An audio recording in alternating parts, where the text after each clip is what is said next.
So wie gesagt, ich kann eine Art von Deutsch. Ich wohne seit 2003 in Bonn. Ich sage immer, mein Deutsch ist nicht bedrohlich falsch, aber unangenehm inkorrekt. Und Sie wollen das nicht 30 Minuten lang zuhören müssen. Plus, I just learned a few minutes ago that I don't have 50 minutes, I have 30 or 35. And with my 235 slides, that's going to be a challenge. But since one of my themes include flexibility and agility and experimentation, we'll see how it goes. So I'll quickly skip over the so-called agenda. The important thing is here we're going to be talking about Brad Pitt. And he comes up over and over again, as you probably know, in discussions of customer experience management. So first of all, just to clarify the acronyms, we at Digital Clarity Group use CEM for Customer Experience Management. It is very often also written or abbreviated as CXM. It doesn't really matter to me. You can have religious wars about these things. And then there's Digital Experience Management, sometimes DEM or DXM, or Web Experience Management or Web Engagement Management. I think I'm responsible for actually inventing the term Web Engagement Management when I worked at FatWire in about 2002. And I don't know whether that's cause for shame or glory. And then some people will come up with odd things like web and digital experience management and so on and so forth. And I'd be happy to discuss where I think some of these are weaker and where some are stronger in afterwards, but I'm going to stick with CEM and variations thereof. So the first thing is the golden rule at the top of my agenda. The golden rule, as most of you are probably aware, even if you haven't formulated it yourself, is that whenever you're doing a presentation that includes slides, no matter where you are in the world, on whatever topic you're presenting, in whatever format, or under the auspices of whatever host, you should never pass up an opportunity to show pictures of your children. So this is my son in the foreground. Now, my wife won't let me actually show a picture of Dominic, so I have to show him with his helmet on. But the important thing is that he's racing karts. Rotex, senior karts. And that is related to the story that I want to begin with.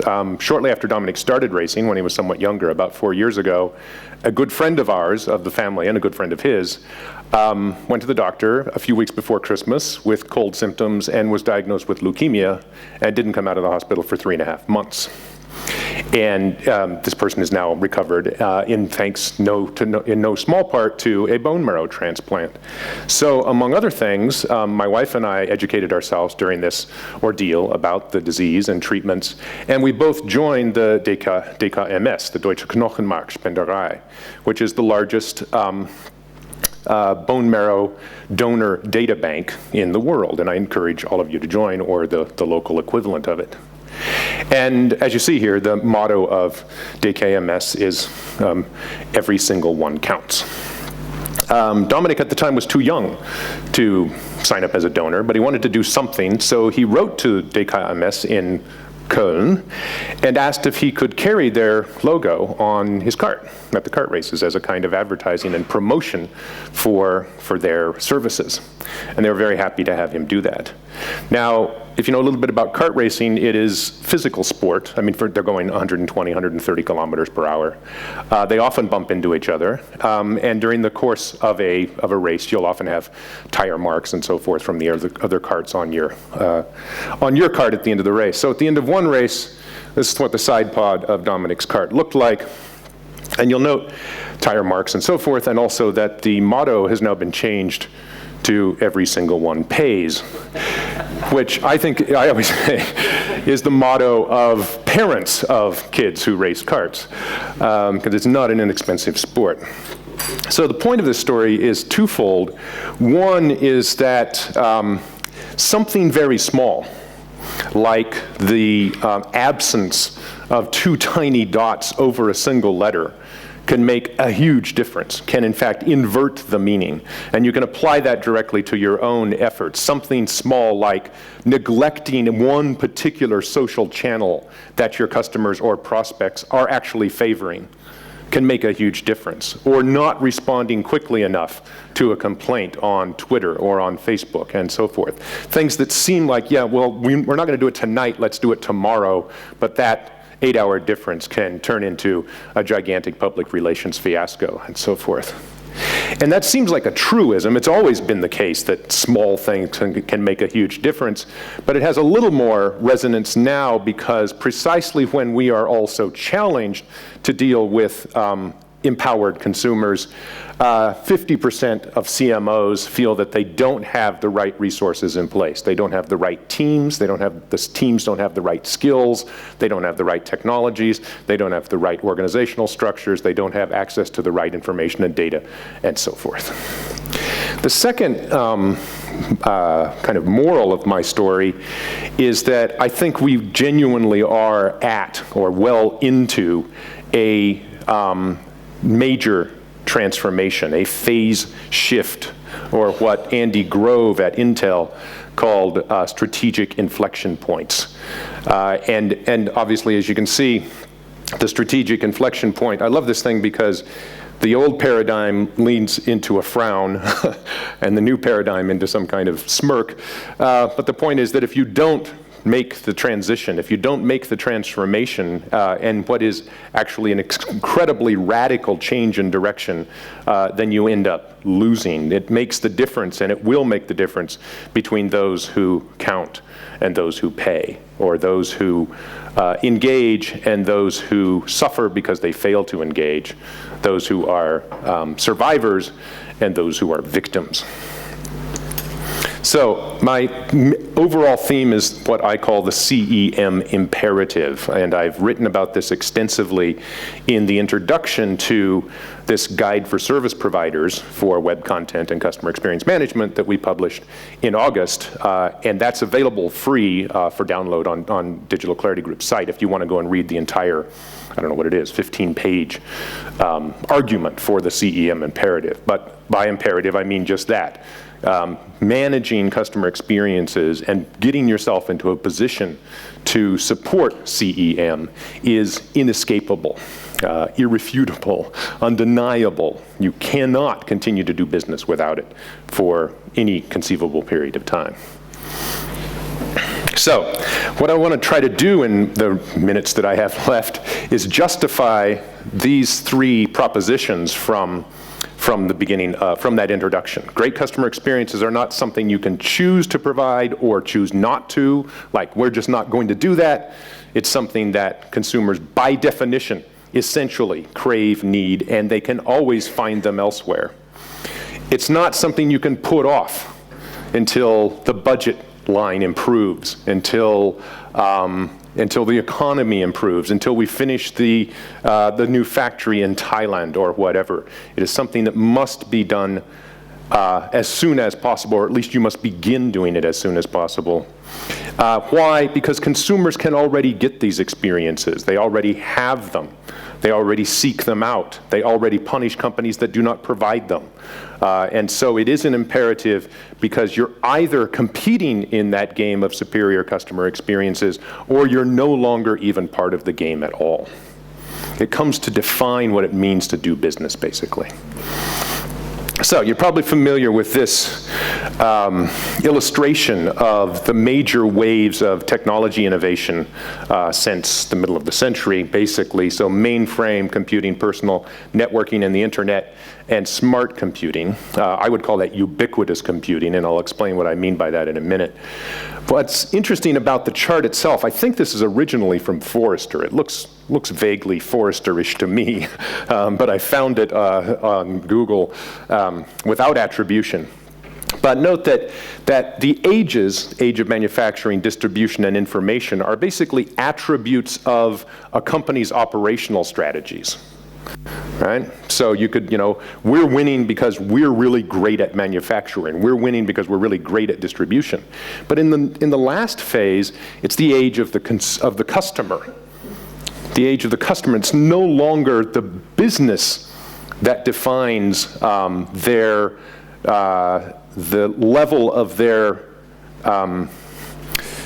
skill or their investment in that particular area. It is the customer's age. The age itself has been transferred from the companies to the consumers, from the sellers to the buyers, from the brands to the consumers of the brands.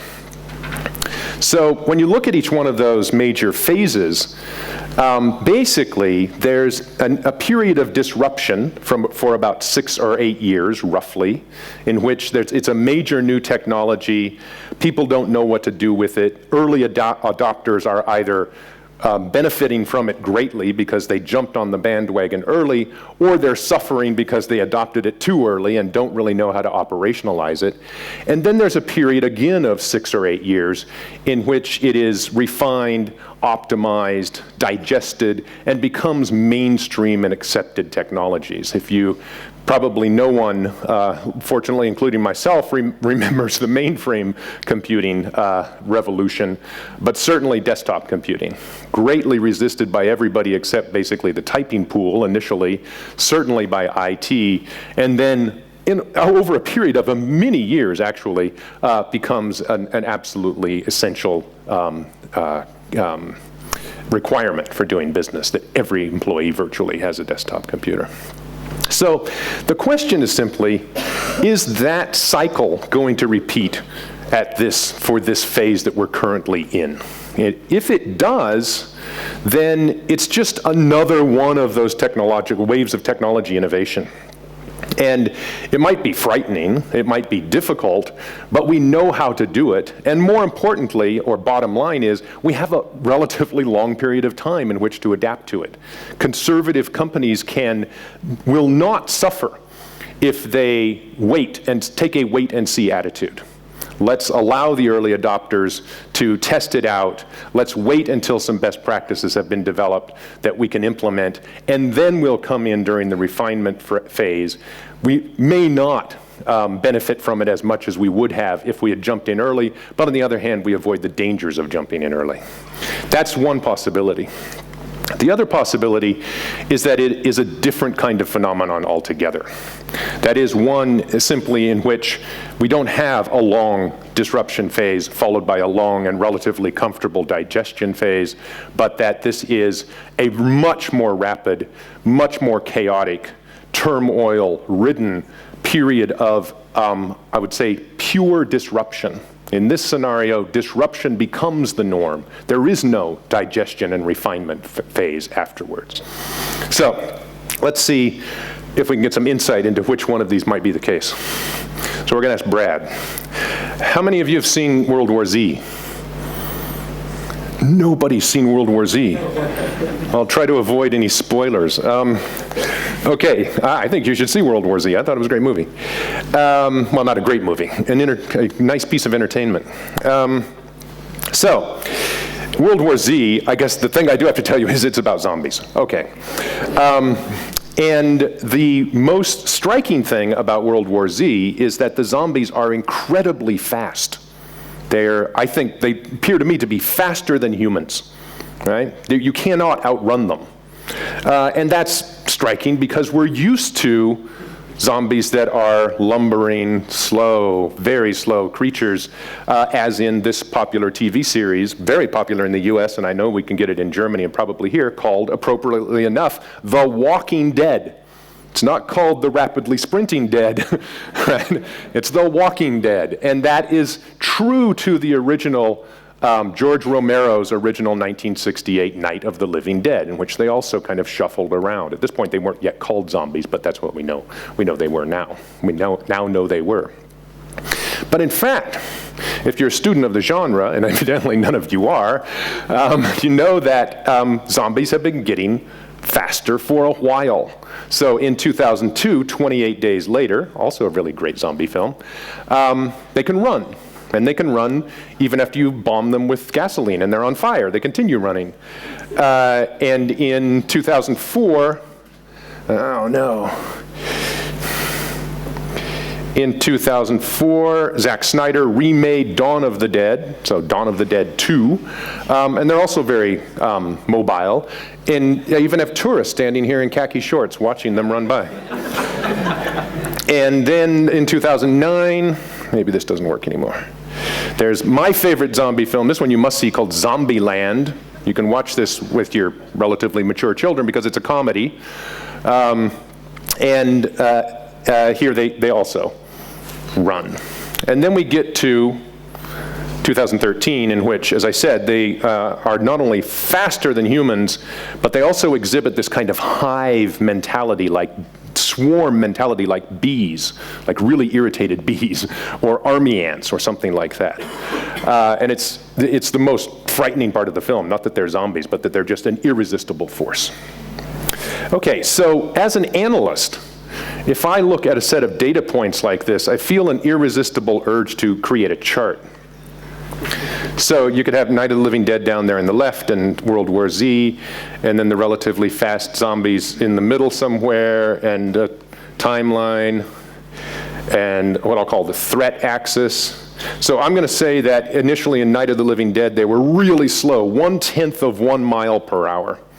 And at that level, as they demonstrated in Shaun of the Dead, if you have any blunt instrument, you just wait for them to walk up and then you hit them in the head. It's pretty simple. In Zombieland, the rule is cardio. That is, if you're in decent shape, you can outrun them, right? They can't quite keep up with you, although they can run. And in, oh good, technology. Oh no. Oh no. Forget it. And in World War Z, it's all over. I'm going to say they're 30% faster than Usain Bolt's fastest speed, which is 27 miles per hour, so that's 35 miles per hour. And then you've got your trend line. Now, as an IT analyst, if I see a chart like this, I immediately have only one question in mind: does it adhere to Moore's law? Moore's law, of course, is that the number of transistors on a chip doubles, he said, about every 2 years, which doesn't seem very scientific. But in the meantime, we've basically agreed that that means 60% increase per year. And in fact, that has still held to be the case. People are now predicting that Moore's law will kind of no longer be valid in 3 or 4 years, just because transistors are shrinking to the size of atoms and can't get any smaller. So, does this increasing speed of zombies adhere to Moore's law? The answer is clearly no. In fact, the speed of zombies increases about once every 5.8 years, 14% per annum. You might want to keep that in mind. Now, what if the speed of zombies did adhere to Moore's law? How fast would they now be in World War Z? 324 miles per hour. No, wait.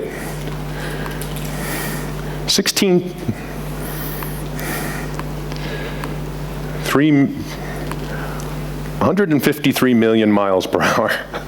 1/4 the speed of light.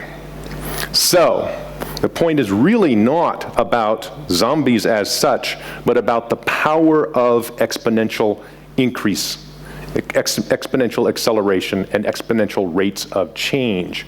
That is what Moore is really talking about. And we understand all the time, or at least we hear all of the time, that our lives are directed and impacted, if not organized, by things which follow Moore's law, like chips and memory and the decreasing cost of storage and so forth. But I don't think we really understand what it means, and this illustration is supposed to help you understand that. So, for example, the increase in smartphones and tablets since the introduction of the iPhone in 2007. And Ray Kurzweil, who, remember, is going to live forever because he's going to live until the singularity, and then he's going to become a biological transistorized android. He has studied this very, very carefully, and he points out that Moore's law over here on the level of the transistor is only the 5th paradigm of this increase, and it has in fact been increasing all of the time. He thinks that every evolutionary process follows exhibits exponential growth. And he says, in fact, that there is exponential growth in the rate of exponential growth. So that, I think this is valid, but I won't try to argue it. That means that the rate of change is constantly growing faster. So the great American saying, actually it's not that it's kind of inane, the more things change, the more they stay the same. That would apply to the first scenario. The more things change, yes, now we're into a digital transformation, ubiquitous computing, and the empowered consumer, but we've been through these before, and we've got time to digest and react. So it's really just the same. Actually, it's the case that the more things change, the more change itself changes. The very concept of change and the effect that change has on any organization, and clearly any business organization, is itself changing over time, changing every minute virtually.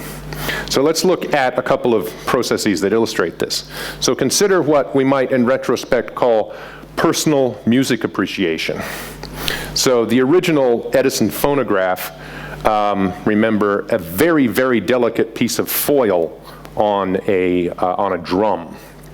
A vast improvement when we had wax records, and then hi-fis and stereos, portable record players with 45 RPM, my favorite, the 8-track tape, cassette tapes, the Walkman, the CD Walkman, the MP3 player. My brother actually worked for Rio, the company that created the first MP3 player. The iPod, iTunes, the iPhone, and Spotify. Let's try another one. Banking. Drive to the bank, park your car, get out, go into the bank, stand in line. Drive to the bank, stay in your car. Drive to the bank, stay in your car, and don't even interact with a teller because he or she is somewhere else and you're getting the information and the money through this tube. Did you have these kinds of things in Europe? I think Elon Musk must have seen them when he when he was a child and therefore created the Hyperloop. I loved those things when I worked at the bank. Go to an ATM, go online banking, do mobile banking, and very soon, frightfully enough, do Google Glass financial app banking. And we could go on with these things. I think that it's probably not going to turn out to be a universal rule, but we would find that in many, many, and probably most instances of technological innovation involving consumers, that the process involves this progressive shrinking of the time and the distance between desire and satisfaction of desire, right? Desire to deposit a check used to take me, I don't know what, an hour at least to go to the bank and get it done. Now it takes 2 minutes, right? Music is available instantly, not when I go home and get out the foil and put it on the drum and wind up the phonograph and listen to it through a tin speaker, right? And so forth. And I think that this is applicable to virtually any process of technological transformation. But let's look at it in one more level, that is about computing itself, about digital devices themselves. So in the time of the mainframe, there was a mainframe, right? Many users, one computer. And you might have to walk down the hall or across the campus or whatever in order to have access to it. And then you put in a request, and it might take days to get the response back. And then you can see how that distance and that time shrinks as we go forward into the other phases of the transformation. Similarly, the way in which we interact with the computer, the way in which the information is stored and where it is stored, therefore how accessible it is, how search works, and so on and so forth. In other words, in every one of these instances, and I think this goes back to, this is another way of looking at the question of desire and satisfaction of desire. Scarcity becomes ubiquity. Scarcity, which was introduced because there had to be a delay, is reduced or eliminated entirely when I have ubiquitous access to computing services. No waiting, you're never without it. Now it's not one person, one computer, many people, but one person, many computers, many devices, transparent storage, pervasive search, so information is available virtually anywhere at any time. I didn't talk about social in the other graph, but I think that's very important. I'm convinced that most loyalty most instances of what companies referred to as loyalty was actually ignorance. That is, I keep coming back to the same resort every summer, not because I'm convinced that this is absolutely the most fantastic place I want to be every summer, but because I know it. And if I try another resort, it might not be as good. What if it's not as good? And so people kept going back to, kept being, maintaining their allegiance to a product or a brand or a place, generally out of ignorance. Now I can have access to thousands of reviews of alternative resorts, and I can be quite confident when I decide not to go back to the same place. So this is important, I think. This notion of ubiquity means that we should be thinking about mobility in a different way. Generally, we still tend to think of mobility in terms of the mobile device. And we talk about the mobile shift. And for most people, that means a shift from desktop computers, or so-called desktop computers, which also includes laptops, oddly enough, to handheld devices, all right, tablets and smartphones, as if it's a zero-sum game. So it's death of the PC because now we have mobile computers, and I think that's the wrong way of looking at it. And this is the Danish analyst Thomas Bekdahl who has it right. Mobile doesn't mean shifting to a particular kind of device. It's about a different kind of use, and it's about having computing services available for you virtually anytime and any place, regardless of the device that you happen to be using to abstract them, to access them. And so we have this notion of a cycle of ubiquitous content consumption. So everybody now has multiple computers, therefore you're virtually always connected. Since you're always connected, computing services can become much more task and context oriented. It's not only about I need to research something when I get home and sit down at my computer, but I can do it immediately, and the services can be provided immediately. And then increasingly, those services are becoming themselves proactive and intelligent. So, for example,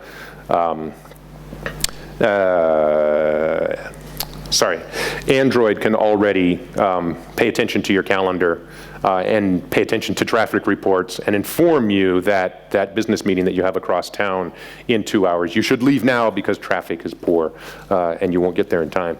So we have this notion of ubiquitous content consumption. Everybody is consuming digital information and content almost all of the time. That's the problem with not being able to stop looking at your phone.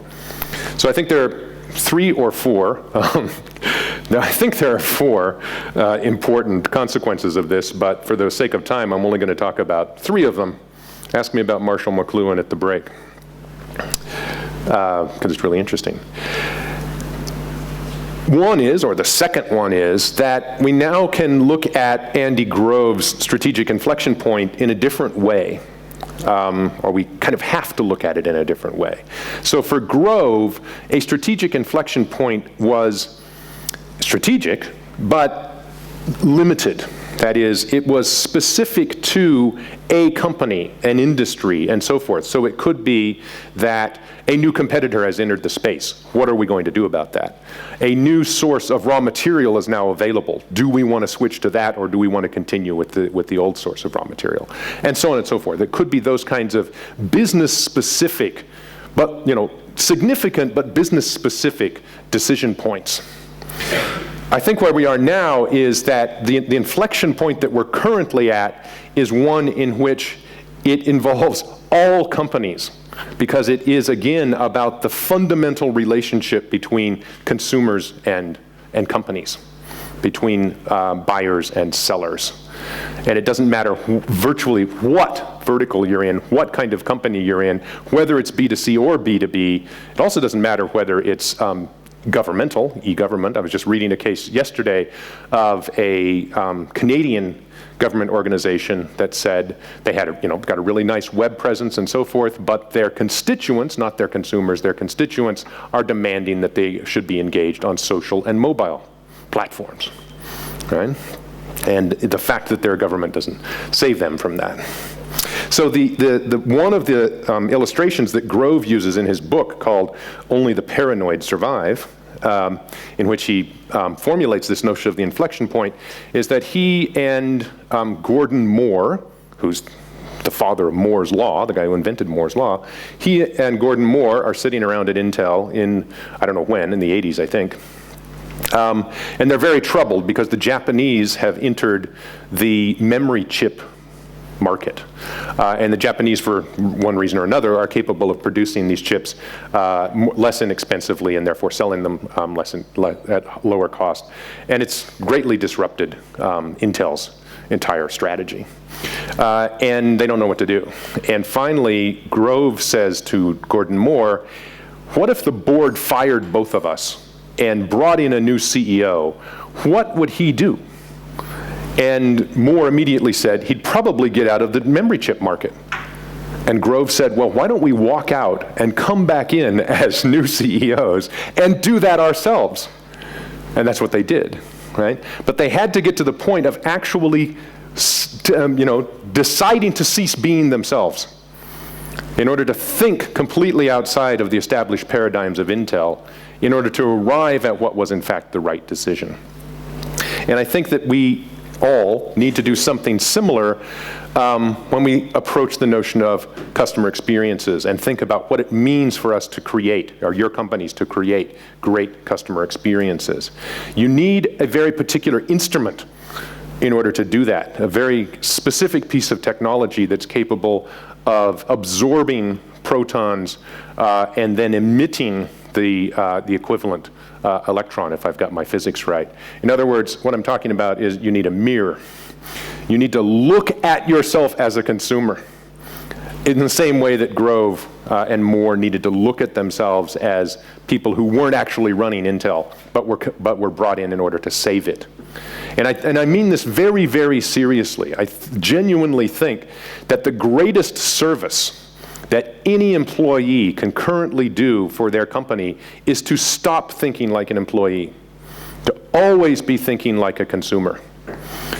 And that means to be skeptical and cynical and demanding, right?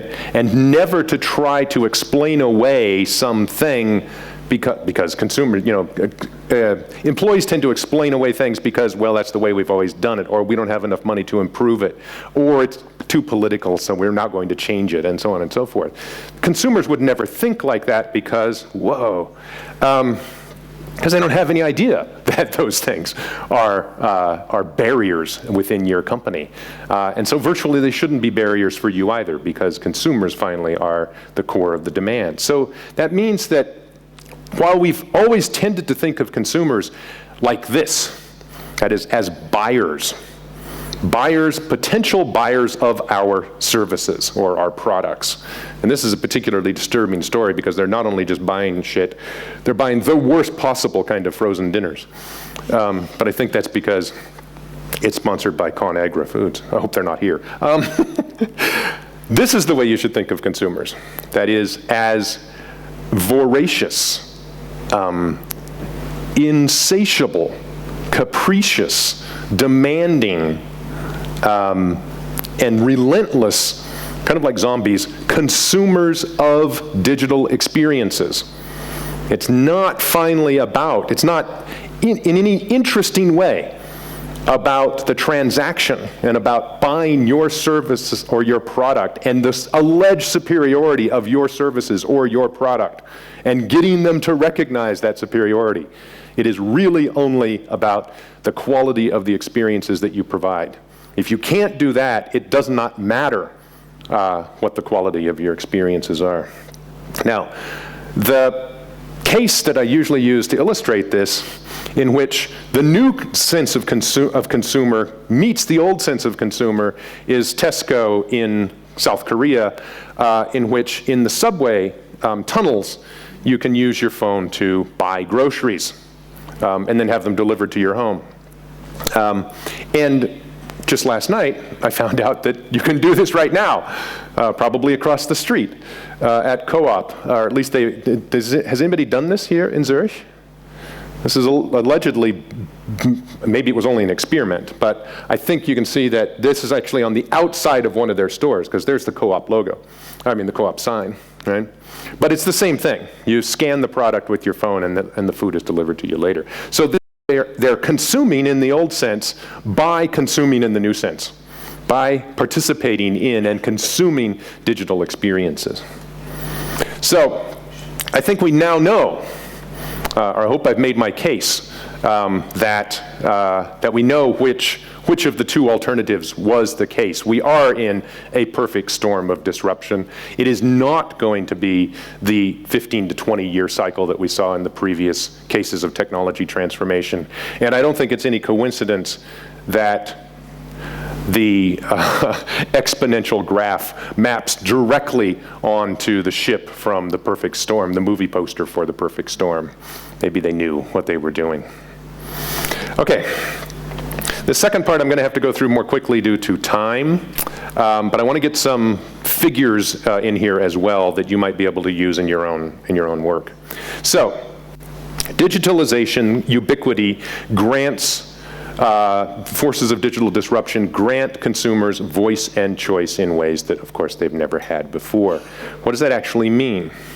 So according to a survey, this was a global survey, I think. No, this is North American consumers, sponsored by Right Now. 1% of consumers said that they feel their expectations for good customer service are always met, and 89% said that they not only would conceivably, but already have switched their business to a competitor due to a poor customer experience. So when you think about that in terms of your own, if you think about it not as a consumer, but again as an employee, that means virtually none of your customers and your prospects are satisfied with the quality of your digital experiences, and virtually all of them will very happily and in a second switch to a competitor if you don't provide superior experiences. What's the cost? So this is another study this is a global study of 1,300 senior executives worldwide by O'Keefe & Company, sponsored by Oracle in 2012. And on an average, these 1,300 senior executives said that the cost of not providing good, positive, consistent, brand-relevant experiences is 20% of total revenue. Now, you can just do the math. I don't know what the revenue of your companies are. But if you think of a typical high, upper-end German Mittelstand company, which is normally defined by up to 50 million euros in revenue, that's 10 million euros. And even if these guys, for one reason, guys and women, for all I know, for one reason or another are being really pessimistic or missing, overestimating, even if it's not 20%, even if it's only a half that, even if it's only a quarter of that, even if it's only an eighth of that, that's 1.25 million euros per year for that company of 50 million in revenue. And in fact, it's not likely that they were so far off the mark, because they were also asked, what do you think is the possibility that a customer would leave and switch to a competitor due to a poor experience?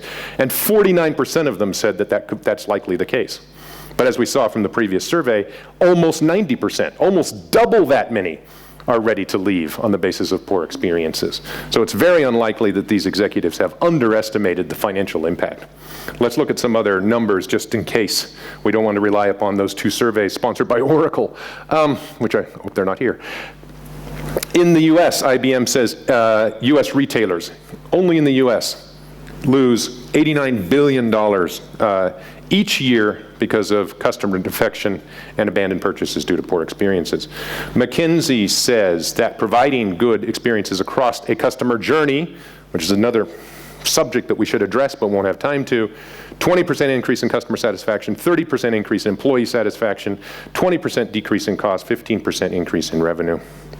And Watermark Consulting every year takes Forrester's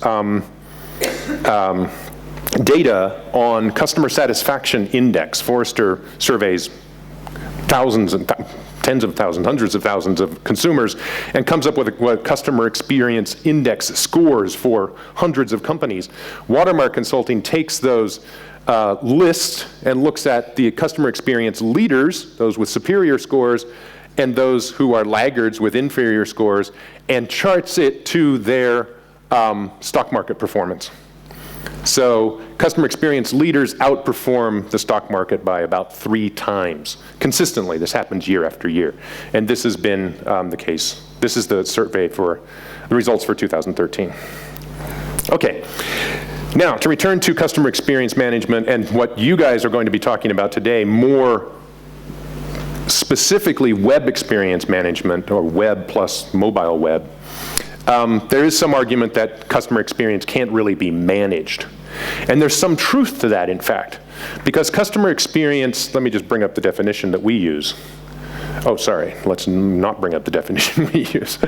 Customer experience includes it includes everything. It includes the totality of a customer or a prospect's interactions with a company. Their feelings about the totality of their interactions. So the quality of the towels in the hotel room that I stayed in last night, which were okay. The color of the envelope, or the feel of the envelope that you get your bill in the mail, right?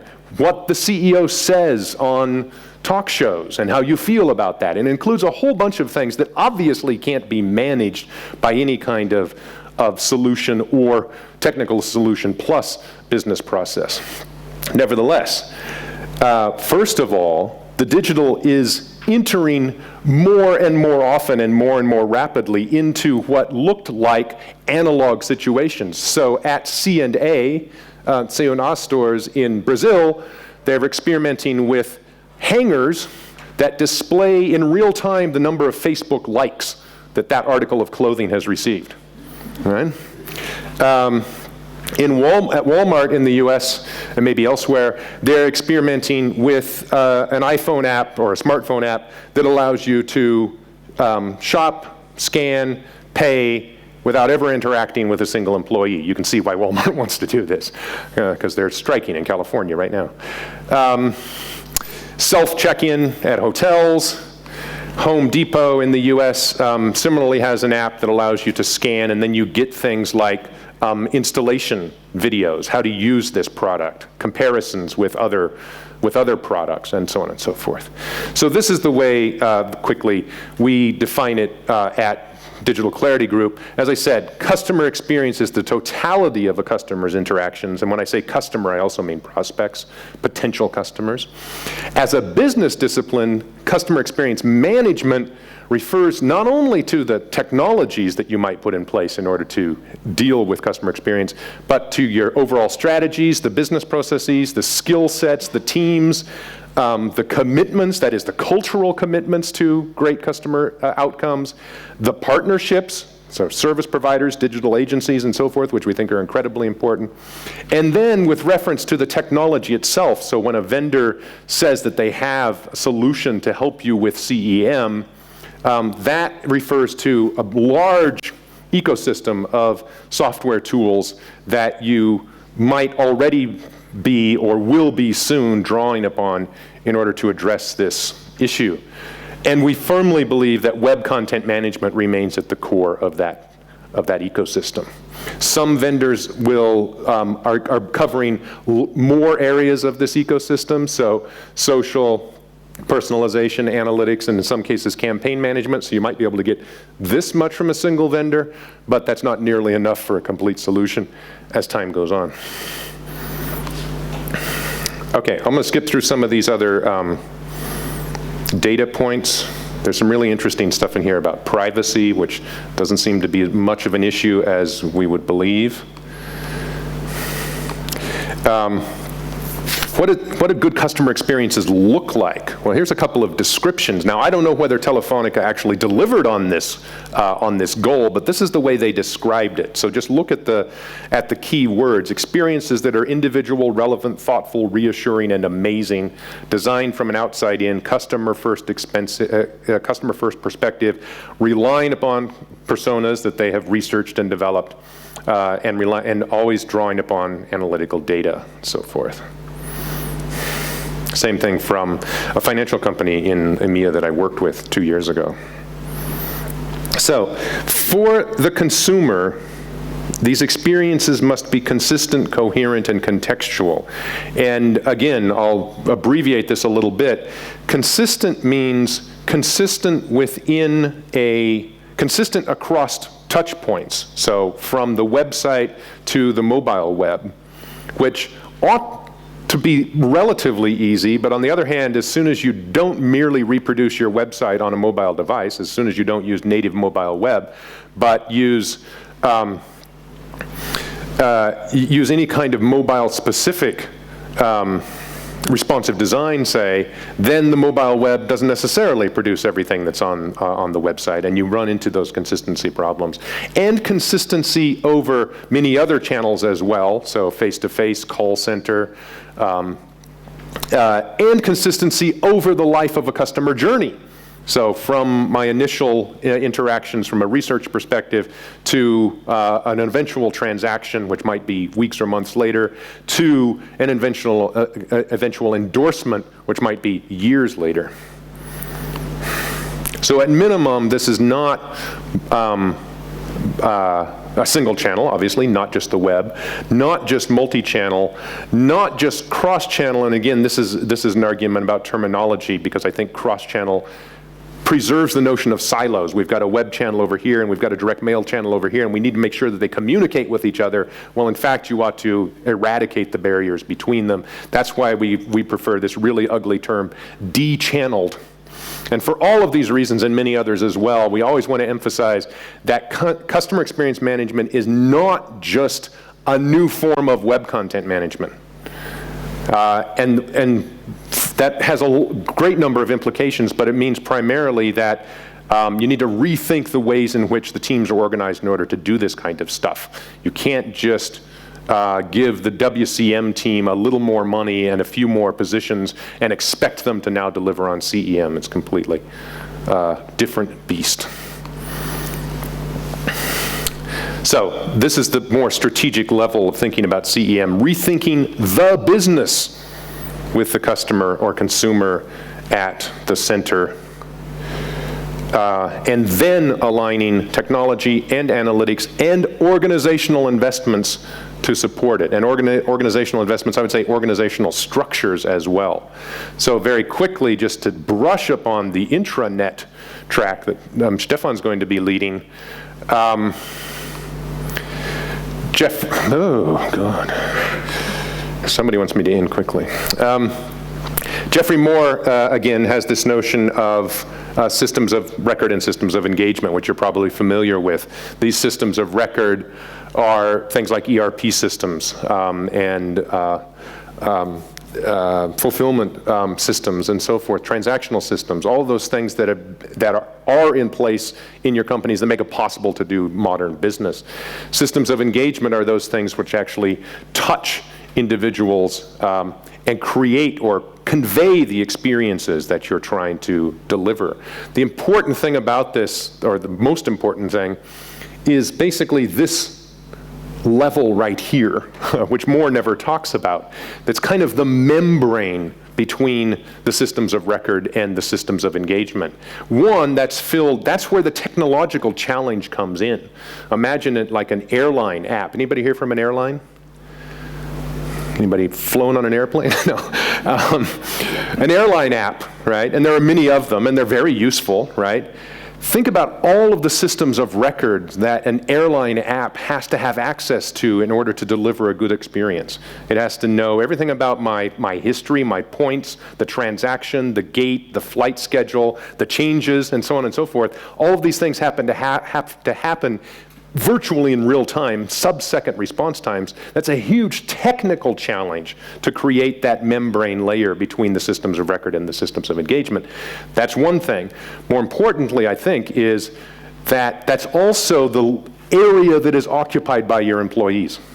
The employees are the interface between systems of record and systems of engagement. And I would go so far as to say, that you can't have compelling, effective, customer-facing systems of engagement unless you've got compelling, effective, employee-facing systems of engagement.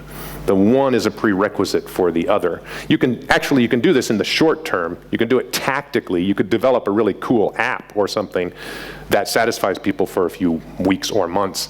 But if we're talking about long-term success with customer experience management, then you've got to empower your employees in completely different ways.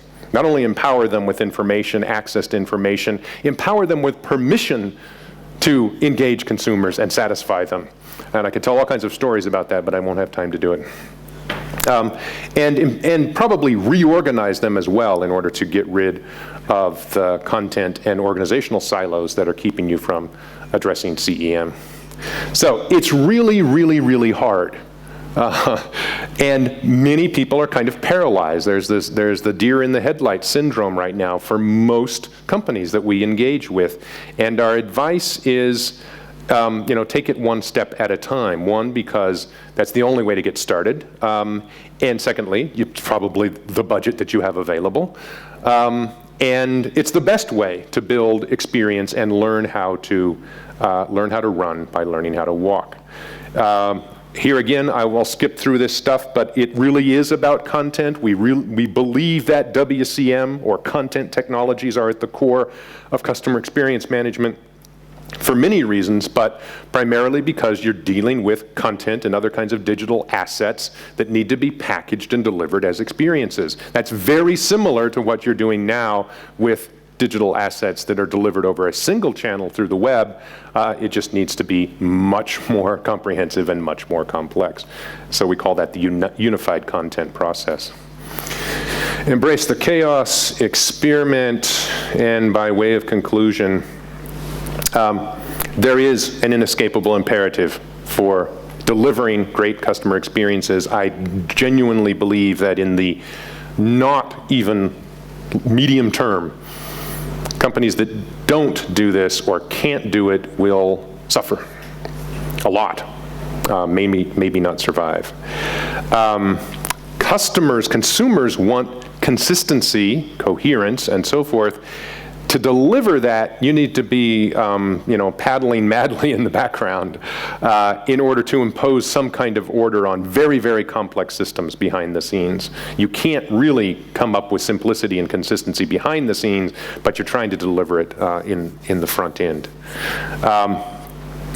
And sooner or later, CEM will demand wrenching company-wide transformations. This isn't a technology fix. It isn't a line of business fix. It isn't a marketing challenge. It's about adopting a culture of customer centricity.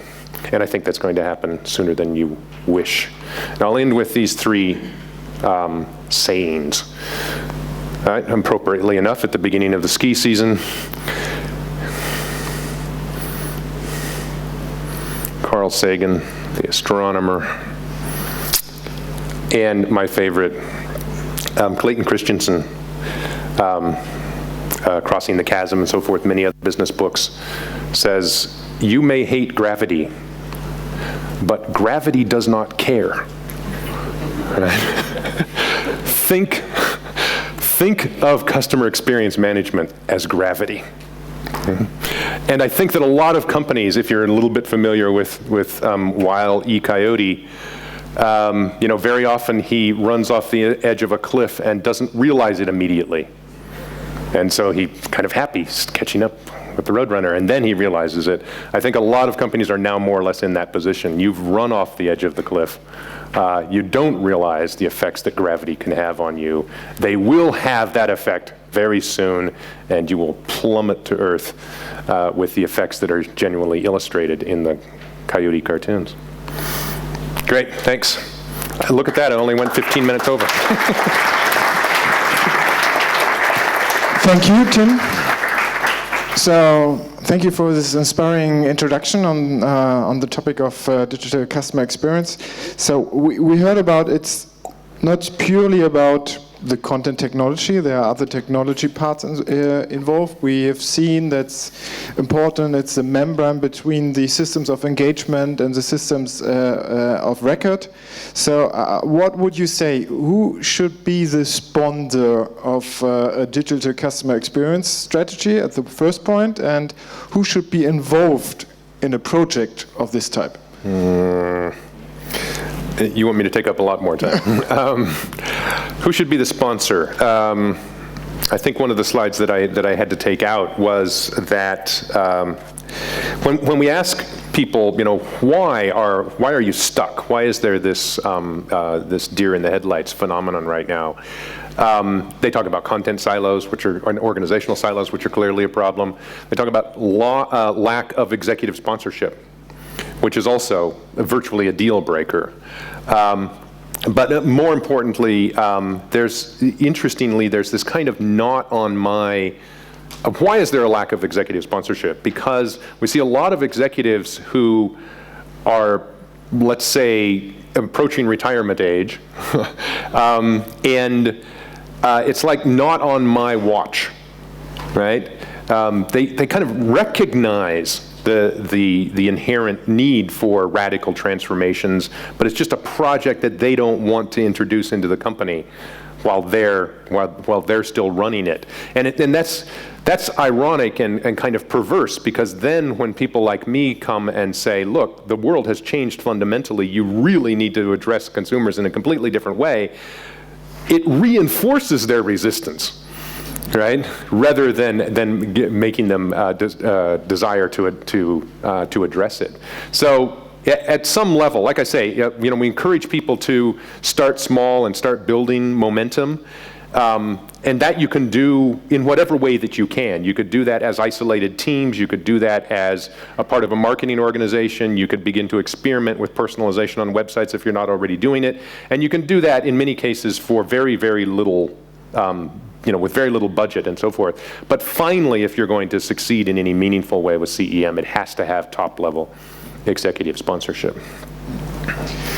Ich darf Sie auffordern, mir ein Handzeichen zu geben, wenn Sie eine Frage stellen. Ich habe noch eine, aber ich würde die gerne zurückstellen, wenn Fragen von Ihrer Seite kommen. Da hinten, genau.